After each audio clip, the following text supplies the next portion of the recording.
be starting off in Second Baruch, chapter 1. Excuse me. And similar to how we did Enoch, maybe not in the same as far as quantity of chapters per night, we will be doing parts, meaning that we're on part 1. We're just going to kind of go with the flow each and every night. What's up, John?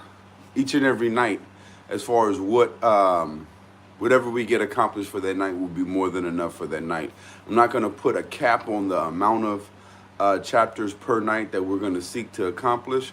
We're just going to kind of go with the flow, and we'll do it that way. What's going on, AR? Welcome to every single one of the moderators, as well as all the viewers, whether you're here right now live or you come in, you tune in at another time.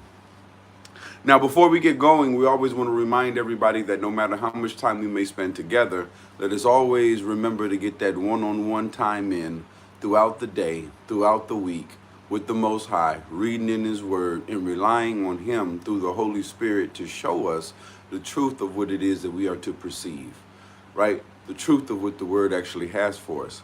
And you really get that in your time when you're sitting there and you're meditating on the Word. When you're reading it, you're thinking over it. You're just allowing the Most High to really operate in your mind and your heart in order to show you. Oren, I really don't know what's going on with you, but you seem to have went off the deep end. And in all honesty, man, how you could go from supporting what's going on to picking issues and fights and battles with particular moderators is pretty unsettling. So from that notion, we are going to block you for the foreseeable future until, maybe you have a change of heart or something like that, because whatever's going on is something that it can be overcome. But there's no reason for us to just sit here and continue to allow this to fester. But at the same time, we're so thankful that you're here. Now, looking at the daily scripture for today, coming for October 18th, it's going to be coming out of Psalms. Psalms chapter 73, verses 23 through 26. And as we read over it, we will do as we normally do. We will read over our daily scripture. And then from there, we will move over in the second Baruch. We'll be at chapter 1, for we're just starting off today. We closed off the first area of first Baruch yesterday, right? Now, as we look at our daily scripture for tonight, October 18th, it reads, "Nevertheless, I am continually with you. You have held me by my right hand. You shall guide me with your counsel, and afterwards receive me to glory. Whom have I in heaven but you? And there is none upon earth that I desire besides you. My flesh and my heart fails, but Elohim is the strength of my heart and my portion forever." Where it says that you shall guide me with your counsel. We were just talking about how when you meditate over the Word, the Most High really has a chance to work in your heart and your mind and begin to show you and open up His Word, right? You got to spend time with Him in order to be guided by Him, and being guided by Him means that He's the one that's ordering your footsteps. He's the one that's setting out what you're going to do within the day. If He chooses for you to go to sleep 5-6 times for a whole day, do that. If He chooses for you to work harder than you ever worked in your life, do that. If He chooses you to submit and be in service to those that don't appreciate you, do that. Whatever He guides you into, go through that. And as you go through that, truly enjoy it. Now, as we get ready to embark on second Baruch, I can tell you right now that is it 80? 87 chapters in second Baruch. And a lot of it is going to have to do with prophecy, but also there's a good portion that's going to be communication between Baruch and the Most High, and him getting an understanding of what he was witnessing as far as the fall of Jerusalem at that time, but also what it was to come in the future and what would be the response of the Most High. And just like second Ezra's, you'll begin to see that Baruch had a love for his people, right? He had a love for his people, but in his love for his people, he would constantly get into back and forth conversations with the Most High over the people. And just like with second Ezra's, Baruch had to be reminded that just because we don't understand what we are seeing or what God is doing in our life doesn't mean that it's not right. that it is right. It's just something that we haven't been able to fully grasp and understand, and that's okay. You're going to come to things in your life as well that God is doing something in the season that you might not really understand, but that's all right. During those times, those are the times you get closer to Him. Those are the times that you seek His counsel even more and receive of Him instead of trying to perceive using outside resources what it is that you should do. All right? So as we get ready to read, we're going to be in the first chapter, and it reads, "And it came to pass in the 25th year of Jeconiah, king of Judah, that the word of Yahuwah came to Baruch, the son of Neriyahu, and said to him, Have you seen all this? Have you seen all that this people are doing to me? That the evils which these two tribes which remained have done are greater than those of the 10 tribes which were carried away captive." Now, we know that at this time, Judah remains. But they messing up, and they messing up worse than Israel. Knowing that at this time, Israel is considered as the 10 tribes of the northern kingdoms, and Judah are the 2 tribes that remain of the lower kingdoms in the south, right, of the layout of Israel itself. That was the split, the division that happened with Rehoboam, the son of Solomon, right? So when he's talking about Judah and he's talking about Israel, as we read, he's talking about the northern kingdom and the southern kingdom, just so you can get an understanding. So when he goes forth and says, "Have you seen all that this people are doing to me? That the evils of these 2 tribes," talking about Judah, right? "Which remained have done greater than those of the 10 which were carried away captive. For the former tribes were forced by their kings to commit sin." Talking about Jeroboam leading them into sinful activities, including the worshiping of false idols, for he did not want the northern tribes to go back down into Judah in order to worship the Most High during the feast days. So he built them 2 golden calves in order for them to worship. So he led them into sin, right? But what the Most High is explaining when he's talking to Baruch, one of his prophets, he's saying, are you witnessing and seeing what Judah is doing? Nobody led them into this. They were willingly going into this behavior. For the former tribes were forced by their kings to commit sin, but these 2 of themselves have been forcing and compelling their kings to commit sin, meaning that it was the king of Israel that caused the 10 tribes to go into sin. But in Judah, it was the people. The people forced their kings into sin. Talking about it was the average, everyday common man. It wasn't their rulership. It wasn't the leaders that were over them that were necessarily evil and wicked leading them into this behavior. It was the average, everyday Joe. The regular old person that was enjoying and going into sin to the point of where everybody was doing it and trying to force the kings into accepting it and embracing it. For this reason, behold, I bring evil upon this city and upon its inhabitants, and it shall be removed from me for a time. And I will scatter this people among the other nations, that they may do good to the other nations. And my people shall be chastened, and the time shall come when they will seek for the prosperity of their times. Now, this shows you, we were talking about as we were going through First Baruch, and God has a certain method of operation. He got a certain MO. And his MO, when it comes to his people, is cast them out, give them into the hands of the people that hate them, make them serve them, make them make their enemies prosperous, to the point to where they start crying out and saying, man, this ain't fair.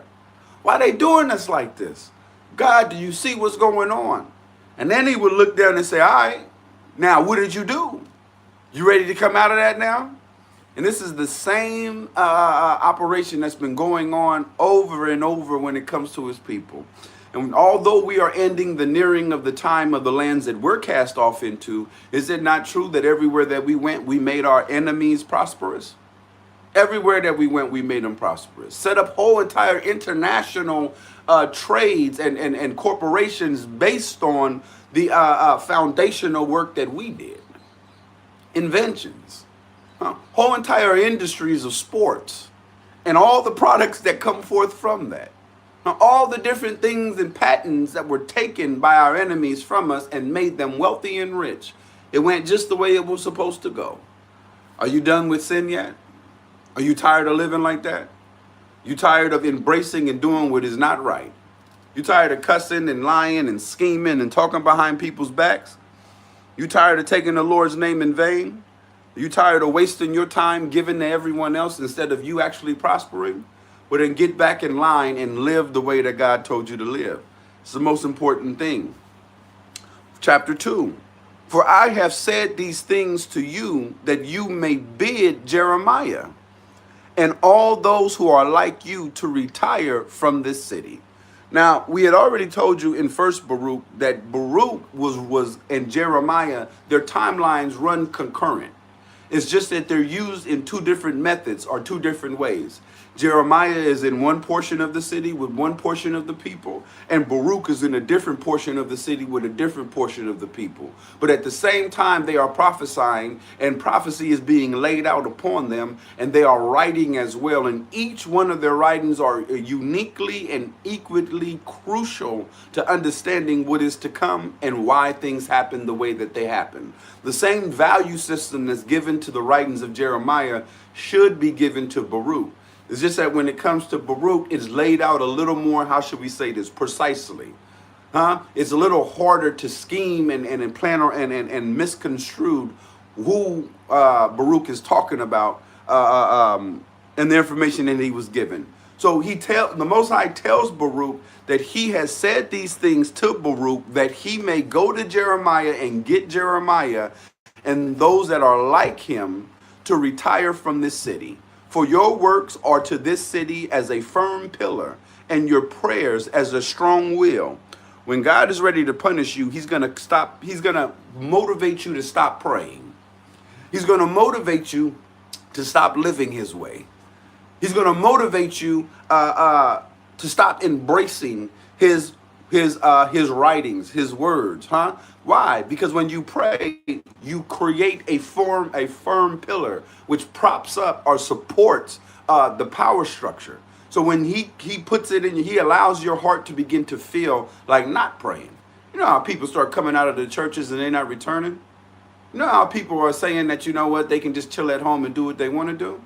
You know how people say that they can just sin and ain't nothing wrong with it? You know how they have all these different denominations when he never divided and split up his word? You know how people feel like they can just play with God? They can play the role like an actor of a Christian instead of actually walking his ways?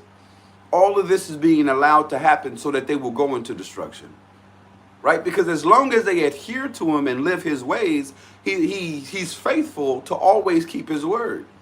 So he will allow nations of people to turn away from him so that punishment can come upon them. You understand? Because he can't go back against his word. What he's explaining is he wants to send them away so that they will stop praying for them. So they will stop propping them up. Because when he hears their prayers, he honors them. So therefore, be quiet. Stop praying. This is why you see this boost in wickedness. Not only is evil being poured out, as far as spiritually, being poured out into the nations are creating laws to go against God. This is all part of the plan so that they can receive their destruction. But we are supposed to be wise and come out of what they are going into. Because we should have vision to see, oh, this is God's plan to destroy them. So if we go along with their plan and partake with them and get down with them and party with them, we're going to receive the destruction that he's setting them up to receive. So we're going to be wise and we're going to step back from their actions, but back from their traditions, back from their ways, back from their folly. Why? So that we won't partake in the destruction that's coming to them. We will be covered and he will regather us just like he said that he would. Chapter 3. You see why it's so important for you to read? Once you start reading, you get an understanding that God laid it out how he worked. And if you know how he worked, you can always position yourself to be in the right place at the right time. Chapter 3. And I said, O Yahuwah, my Adonai, Have I come into this world for this purpose, that I might see the evils of my mother? What he's saying is saying, Father, did you have me be born in these times so that I could see my people be destroyed? Because Baruch loved his people. And it's a good thing to love your people, but not over the Most High. You're supposed to love him more than your people. Loving him more will allow you to truly and properly love your people. Excuse me. Not so, my Adonai. If I have found grace in your sight, first take my ruach, my spirit, that I may go to my fathers and not behold the destruction of my mother. This is something that we see oftentimes with the Old Testament prophets, is that because they knew the precision and the method in which God worked, they knew, man, when God say he gonna do something, he gonna do it. And the position that Baruch is saying is, man, he's telling me that I need to go ahead and get up out of here and leave these people behind and stop praying for them. And he's saying, oh man, I'm gonna have to watch their destruction. And when the first thing that he did was like, well, if I'm gonna have to watch you destroy my own people, I'm gonna have to watch you destroy my own mama. Just take me, Lord. Don't make me watch this. Because when you say something, you're going to do it, and that's it. That was his first move that he made. For two things vehemently constrain me, for I cannot resist you, and my soul, moreover, cannot behold the evils of my mother. What he's saying is he's showing that he's a man. He's a human man with feelings and emotions, and he's saying, God, if this is what you're going to do, then go ahead and take me. My heart can't take it with me watching you do this to the ones I love. But you're right as far as what you're going to do is just have mercy on me and take me out so I don't have to watch it, because I can't resist you. Whatever you say, I'm going to do. And because you want me to do it, I know you're going to go through with it. So therefore, have mercy on me. If I've been a good servant to you, have mercy on me and bless me to pass away so that I don't have to see this. But one thing I will say in your presence, O Yahuwah, what therefore will there be after these things?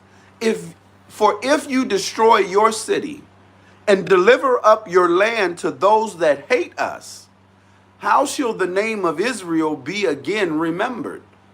You got to remember that Baruch fully believes the Most High. So he's saying, if you're going to turn us over to our enemies, who've been waiting for our opportunity to destroy us, as full of all wickedness, they don't just destroy us, they willingly enjoy destroying us. That if this is what you're going to do, how is it possible that Israel will even exist anymore?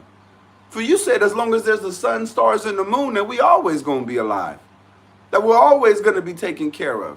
That we'll always be your people. We'll never stop being your people. Even when you cast us off and put us into punishment and give us to the other nations and allow them to do whatever they want to do with us, you promised there would always be Israel. So this is confusing, Baruch. For if you destroy your city and deliver up your land to those that hate us, how shall the name of Israel be again remembered? Or how shall one speak of your praises? Or to whom shall that which is in your Torah be explained? Because at this time, there's no one but Israel who can break down the word. There's no one but Israel, for the word hasn't been put into the mouths of the other nations at this point in time. 7.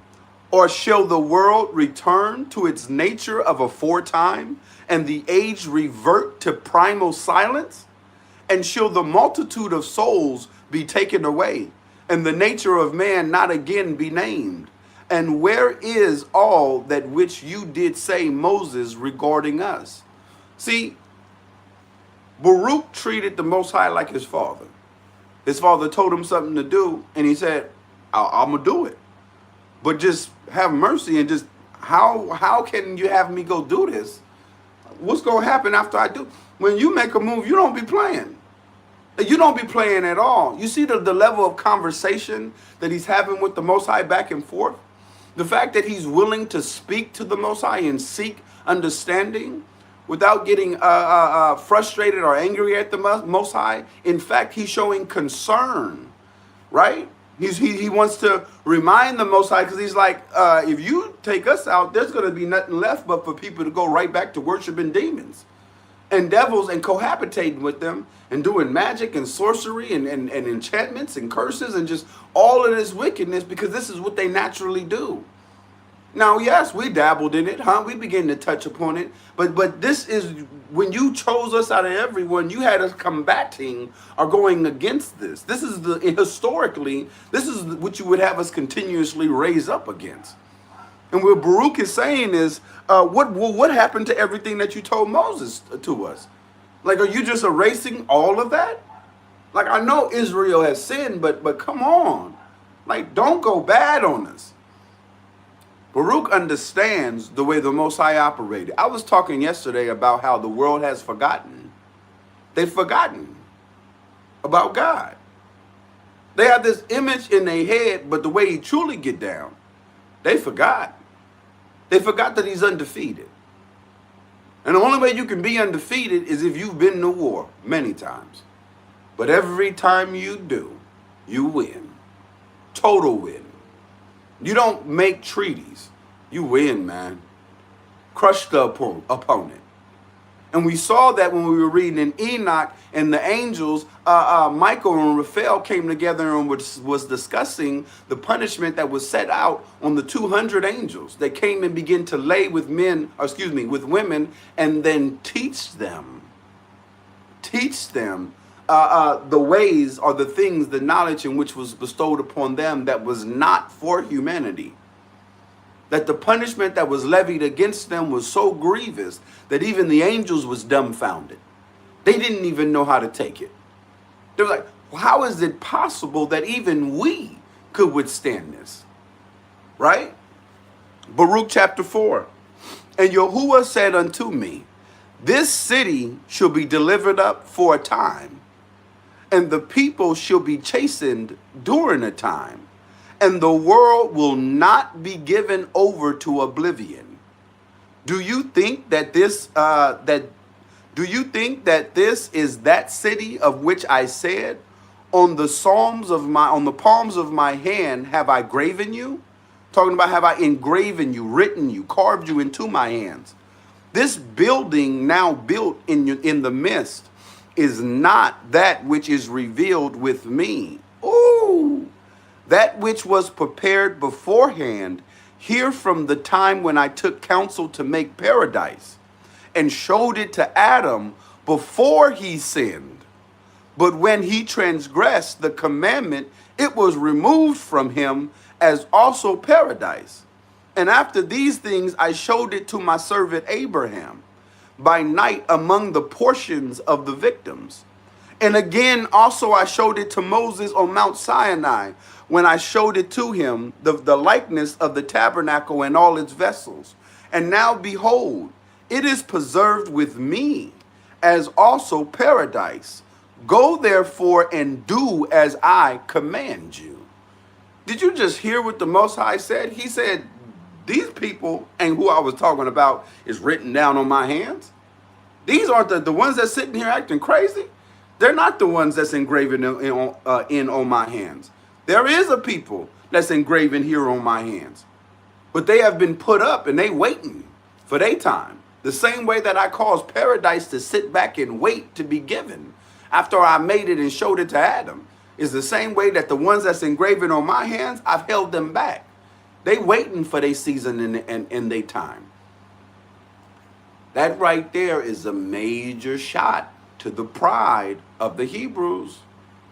That right there gives clarification that, hold on. So you telling me that it wasn't all of Israel that had ever been born that was engraven on his hands? No, sir. No, it was not.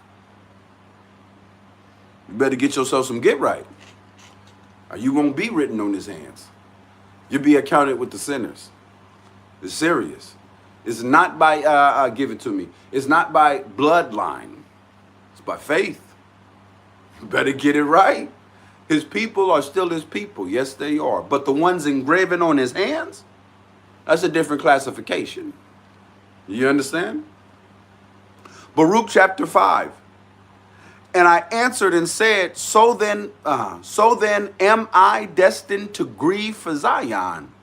For your enemies will come to this place and pollute your sanctuary and lead your inheritance into captivity. Showing that, yes, the Hebrews are still his inheritance. But within them, there must be a decision made. There must be a decision made to follow him. And lead your inheritance into captivity and make themselves leaders or masters, lowercase a, Adonim, of those whom you have loved, saying that they would rule over his people. And they will depart again to the place of their idols and will boast before them. And what will you do for your great name? Saying that Most High, what you about to do is let the people that come in and worship idols overthrow your people that worship you? Like, how is that going to look to the rest of the world? It's going to cause the rest of the world to fall into chaos. For why would they believe and trust in you if you allow those that serve false idols, devils and demons, to overthrow your people that the whole world know is your called out people? How is that going to work? It's the mind of a man versus the understanding of the Most High. It's the love of a man for his people, and a love of a man for his God, seeking understanding. But he doesn't have the capability to understand. Even though he's a prophet, he cannot see what God is doing or why he's doing it. Do you see that? Verse 2, and Yahuwah said unto me, my name and my glory are unto all eternity, and my judgment shall maintain its right in its own time. Saying that even if this group of my people fall and be destroyed, it's not going to do nothing to diminish my name. My name is already set in stone in glory forever. My name will never be diminished at all. These people, they'll be diminished. My name will remain. But he's also telling us that his judgment shall always be right. Though we don't understand why he's doing what he's doing. Though we don't understand why he's going the path that he's going. We don't understand why the economy is crashing the way that it is. We don't understand why these wicked and evil leaders are being allowed to get away with what they're doing. They're openly breaking the law in front of everyone. And everyone's just like, oh no, what can we do?